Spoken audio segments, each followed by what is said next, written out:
March 19 புனித யோசேப்பு கன்னிமரியாளின் கணவர் பெருவிழா. திருப்பாடல்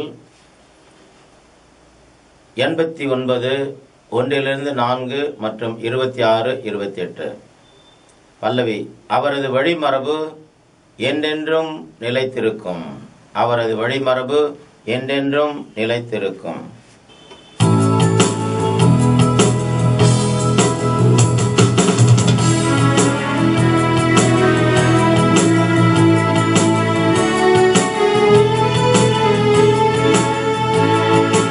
அவரது வழிமரபு